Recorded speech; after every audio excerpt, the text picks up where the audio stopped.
Hi there, I'm Vicki PARFENOW from Aussie Stampers and Vicki PARFENOW Studio. I'm glad you're here.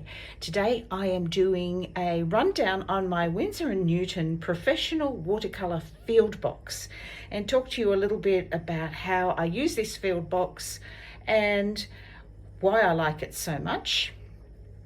Before I get started, this is not affiliated with anybody. This is just my personal preference. Winsor & Newton, the current price on this field box, I've just been looking up, as of June 2022, is $335 Australian. So it's not cheap, but it is full of 12 half pans of Winsor & Newton professional watercolour. So the other alternative for this, which is slightly cheaper and is still using the Winsor & Newton professional colours, is the half pan compact set. And it's under $300. It's currently at $295 Australian, and you get 14 half pans in that. So that may be better value for you.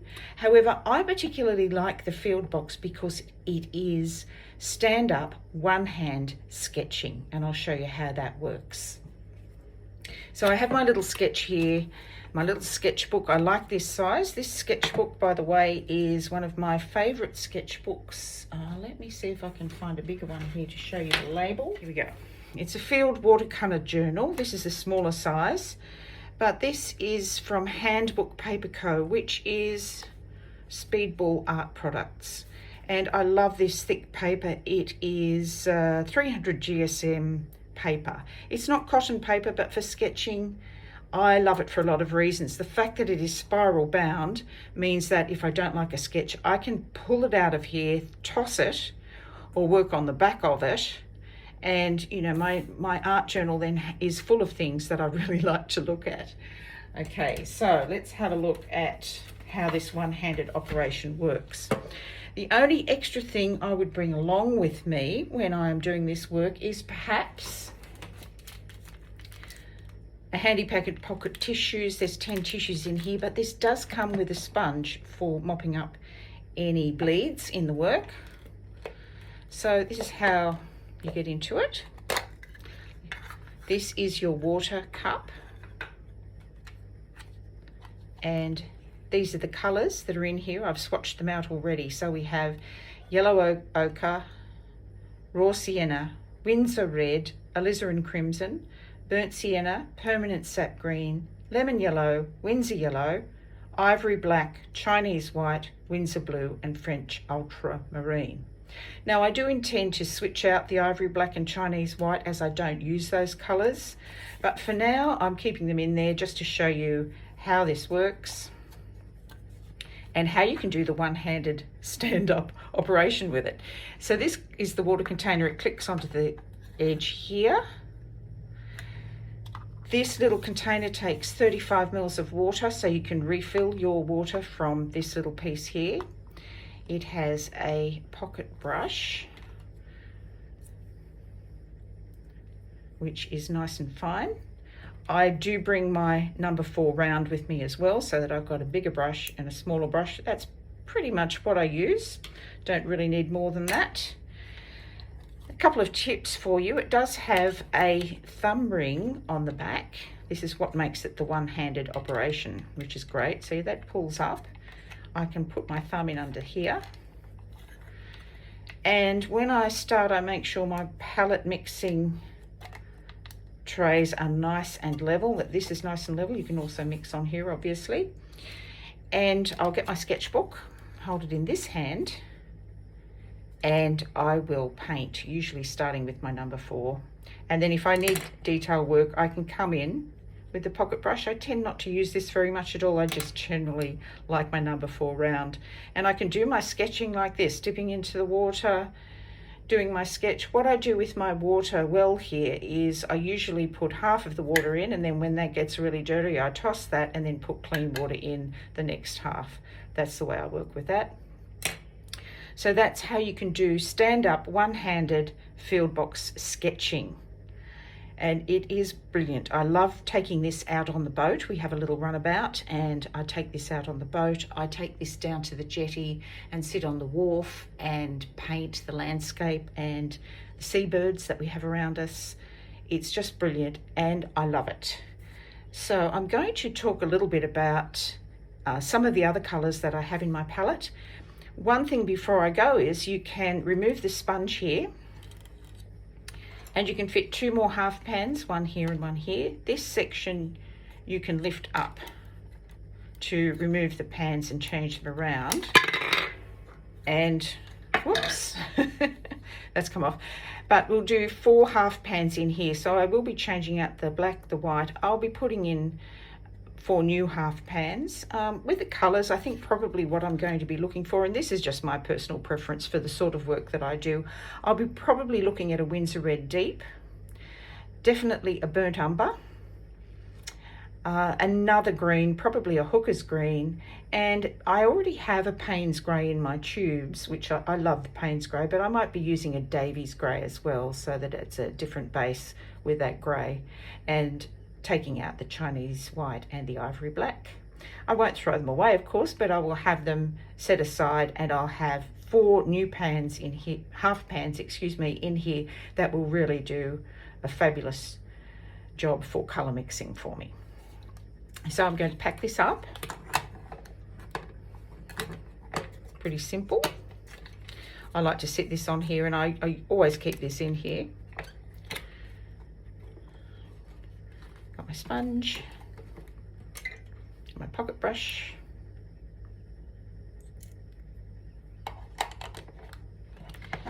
and pop on the lid, and we're good to go. So that is a quick rundown of the Winsor & Newton Professional Field Box paints. Okay, I want to show you a little bit about what I do when I get a set of paints and how I play with them, how I figure out what's going on. So I have this book, which is my little swatch book. All the art supplies that I have, I swatch out in here, even things like taking the packets apart, anything that it tells me about the qualities of what I have. This, for instance, is some information about big brush pit pens. The markers that I have, I add in here. I have some magical powders, so I've swatched those out. All sorts of things going on in here. I even keep the information about the journals that I'm currently using. This is the Field Watercolor journal that I just showed you. Swatches for things like gelatos, watercolor pencils, and this is the page where I first started my Winsor & Newton professional watercolor journey, by swatching out here. And it's really fast, it's really messy, it's just a fun play session when I get my paints. I also go through and find out whether these paints have warm or cool undertones and mark that in. I think that's very important to know whether you're working with a warm blue or a cool blue, a warm yellow, or a cool yellow, and so on and so forth, and mix up the colours. Now you may see these 3 colours here. These are not in my field box. These are some tubes that I recently purchased, and I'll just bring those in and show you those tubes. My palette. So we have Opera Rose, which is a really vivid pink. I just love it. I just really like it for the work that I do. I needed to have it. Payne's Grey, which I particularly love. It's got a lovely blue undertone to it. It's cool undertones. It's a lovely grey. I love mixing with it. And Cobalt Turquoise Light, which has both warm and cool undertones. So I've added these into the mix. I will be adding 4 more half pans, as I explained in my palette, by taking out the black and the white. And so I will really have as many colours as I need. I really like working with a fairly limited colour scheme. I don't need every colour that is in there. Now you might be wondering what all this is under here. So what I do is I swatch it out, then I rub the excess paint off. I wipe it off on this page here with each of the colours, just to get an idea of like the colours all together, just as a fun little exercise. However, I do also go to the trouble of, and I wouldn't call it trouble, I find this quite therapeutic, of doing a really nice colour chart of my colours. Now, the Chinese white is reading quite grey there. One of the reasons I don't like having a half pan in a palette of white is because it gets contaminated by the colours around it. I suspect that has a little bit of black in it at the moment, because that's where it sits in the pans in my palette. So another good reason to take them out and work with those separately. I do prefer, if I'm going to be using white, to use it in a tube, because it stops that contamination issue. But I'm happy with how all of this looks together. I think this is a really inspiring, beautiful palette, with the addition, as I said earlier, of maybe a deeper red, maybe a burnt umber, and maybe a hooker's green and a Davies grey, as well as the Payne's grey. So that's my method of swatching out the colours in a permanent fashion once I've had that initial play. Okay, so just to give you another example of what I do when I'm swatching out the colours, I will do a little play page, and you know, I use this as a way to get to know the names of the colours in my palette. So you can see I've written the names there, and I've used a lot of different brush strokes to see how the colours look. It's just a fun little exercise. I have made some white tints at the top. I don't think I'm ever really going to use these. I just prefer the colours themselves to mix them the way I want to. If I want them darker, I will add glazes. If I want them lighter, I will add more water, so on and so forth, which makes sense. Another thing that I like to do with these 3 small tubes, and these are very tiny tubes, I think these are 5mm tubes. Yes, so when I get them, I will do some brush strokes, and all these were all done with my number 4 round, and then I will get my mop, and I'll show you my mop. So this brand is Liquio Ming. It's a beautiful brush. So I have some Princeton brushes in here as well, but this is my mop. It's a number 4, and I love seeing how this will work with colour bleeds, with blooms, with stippling, and all kinds of things. And I love the effect. This is just beautiful. I love it. Absolutely love it.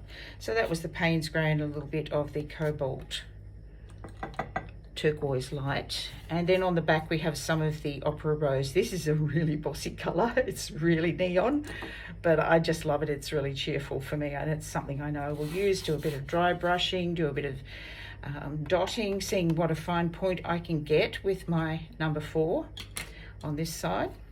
So that's another fun thing to do when you get some paints that is very low pressure. You're not putting pressure on yourself to be able to paint perfectly the first time you try a new paint color, or the first time you move from student grade paints to professional.